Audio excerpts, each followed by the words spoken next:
These are not really the hallmarks of somebody who's collected the Nobel Peace Prize.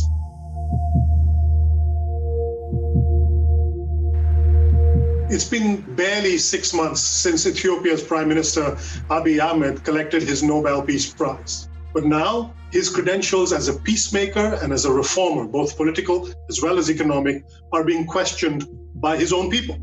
In the past week, there's been an upsurge of political violence across Ethiopia, including in the capital of Addis Ababa.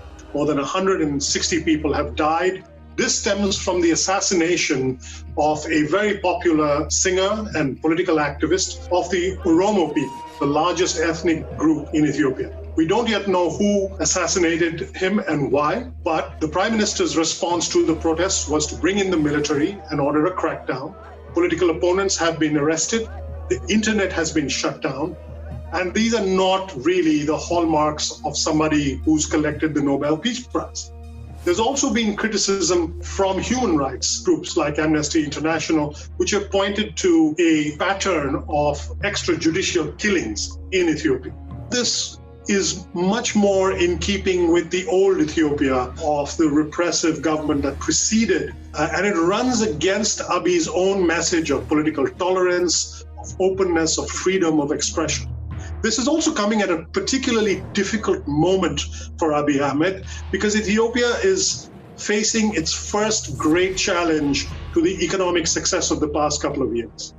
Ethiopia is already suffering the economic consequences of the COVID-19 pandemic.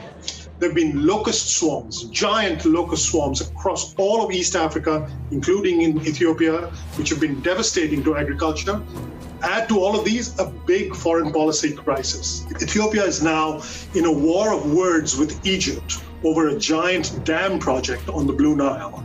Ethiopia says it needs this dam to provide its people with electricity as well as have some surplus electricity to sell to its neighboring countries. Egypt is worried that the damming of the river and the filling of the dam will reduce the water flow going into Egyptian agriculture. There have been years of efforts to resolve these differences. Right now, the matter has gone up to the United Nations Security Council. There are voices in Egypt that are calling for conflict with Ethiopia if Ethiopia does not relent.